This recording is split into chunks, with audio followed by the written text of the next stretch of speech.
ماشي اي واحد بديتي معاه ضروري غتكمل معاه. ماشي اي واحد كنتي معاه في علاقه ضروري بانك غادي دوز معاه حياتك كامله. داكشي علاش كيقول لك ديما اختار داك الانسان اللي ما غاديش تمل بالرفقه ديالو، ما غاديش تمل منه. ديما غادي تبقى ديك الشراره ديال الحب بيناتكم، ديما غادي يبقاو دوك الحوايج الزوينين عايشين بيناتكم. حيت بزاف ديال الناس اون فوا كتعرفهم واحد المده صافي كيتبدلوا عليك. اون فوا كتعرفهم وكدوز واحد المده زمنيه ديال الوقت، كاين اللي صافي كيبدا يمل، سيرتو الا كان واحد العلاقه اللي فيها بزاف ديال النفور وكيشوفها بزاف ديال الحوايج اللي ماشي مزيانه. دونك كيبدا كل واحد كينفر من الاخر، كل واحد كيهرب من الاخر. ولكن هذا ما كيعنيش بانك انت ماشي مزيان، ما كيعنيش بانك انت راه انت اللي فيك المشكل. حيت حتى شي واحد ما كيعرف القوه ديالو، حتى كتلقى راسك في واحد الموقف اللي ضروري خاصك انت تكون قوي فيه. حيت المواقف هي اللي كتبين المعادن ديال الانسان.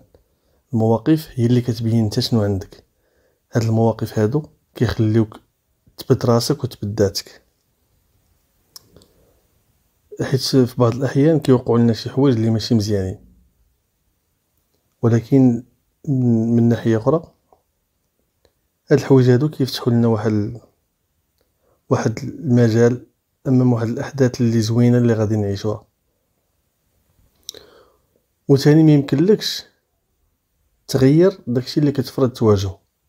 شي حاجه انت ما عجباكش وما باغيش تلاقاها، ولكن ما يمكنش تغير. مثلا واحد الانسان اللي انت ما كتفاهمش معاه، وكيجي واحد النهار اللي كتلاقى به وضروري خاصك تبقى تلاقى به، ربما في خدمه، ربما في كيلكو سوا خاصك تتعامل معاه. ما يمكنش غتبدلو، خاصك انت تادابط معاه، انت تتماشى مع هذاك الوضع اللي انت فيه.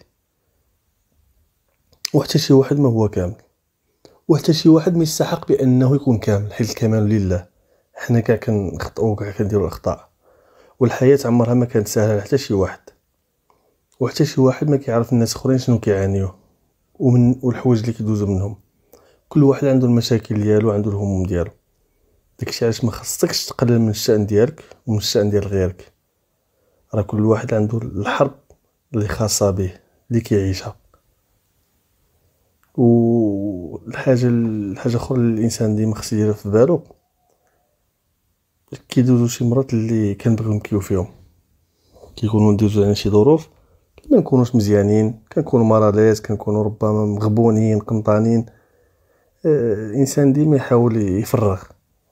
البكاء ما عمره كان كيعني بانك ضعيف.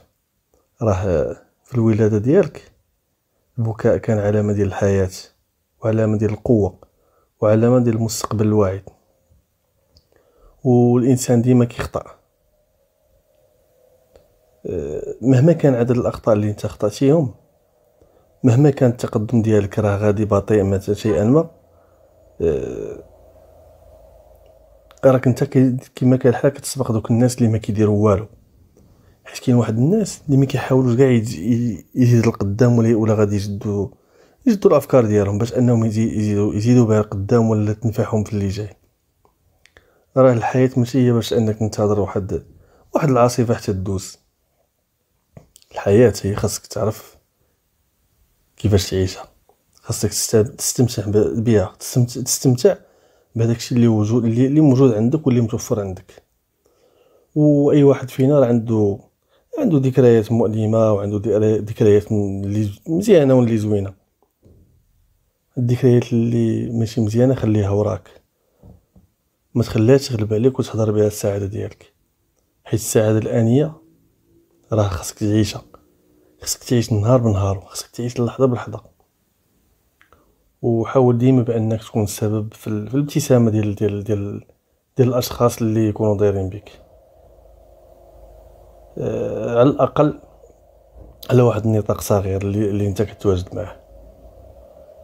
وشي مرات مزيان نبعدو على شي ناس مزيان نبعدو على شي بلايص، على شي حوايج اللي حنا ديما كنكونوا واقفين فيهم وديما معاهم، لانه في بعض الاحيان كتتضح لك الرؤيه احسن وكتتضح لك الصوره احسن. ملي كترجع ديك خطوه للوراء ربما كيبان لك بزاف الحوايج اللي انت كنتي غلط فيهم. وعمرك ما تخلي النجاح ياثر على قلبك، على عقلك بليطو، وما تخليش الفشل ياثر لك على قلبك. ديما خصك تقاتل في الايام وفي الاوقات الصعيبه باش اللي جاي يكون احسن. راه 10% من الحياه هو اللي كيوقع لك، و90% من الحياه هو كيفاش انك تفاعلتي مع هاد 10%. حيت من هادشي كامل كيخليك تتعلم دروس، وهاد الدروس كنتعلمهم من الاخطاء ديالنا. وهاد الاخطاء اللي كنوقعوا فيها خصنا نعترفوا بها. انا خطأت، انا غلطت. وما عمرك تقلق من ظن الناس الاخرين بيك، حيت الظن ديالك بنفسك هو اللي عنده قيمه، والظن ديال الناس بيك ما عنده حتى شي قيمه. راه ما عمرك تبقى غير تابع الاشياء الخطا في حياتك، حيت ملي غتوقف باش تبقى انت اللي كتجري مورا الحوايج اللي ماشي مزيانه في حياتك، فانت كتعطي فرصه مزيانه للاشياء الصحيحه باش تجي عندك. ولا شي واحد كيتعامل معاك ماشي مزيان، دير معاه الحدود. وديما خصك تقبل حقيقه بعض الاشياء او بعض الاشخاص، حيت داكشي اللي كيوريوه لنا في الاول ما كيكونش هو اللي هو الصحيح. حتى تعاشر معاك تعرف شنو كاين في الداخل ديالهم والمعدن ديالهم كيفاش داير. وعمرك تخاف بانك تخرج من منطقه الامان وتعود على حوايج ولا على البلايص ولا على اشخاص اللي كنتي معاهم. راه افضل حاجه تقدر ديرها هي بانك تخسر هاد الحاجات هادو اللي غادي يمرضوك في حياتك. راه باش تكون انسان مزيان ما كيعنيش بانك تتحكم في الناس اخرين، ولكن كيعني بانك تتحكم في القدرات ديالك. وديما الانسان يكون متفائل، واخا تحيط بك غير الحوايج السلبيه ديما ابتسم، ديما ابتسم. راه هذا هو السبب باش للتغيير ديال الاشياء الافضل. و الحياه ممتعه اكثر ملي كتوقف على المحاوله باش تكون انت ديما مزيان. خاصك تركز على راسك ومن راسك غادي تبدل بزاف الحاجات اللي ما كانوش مزيانين.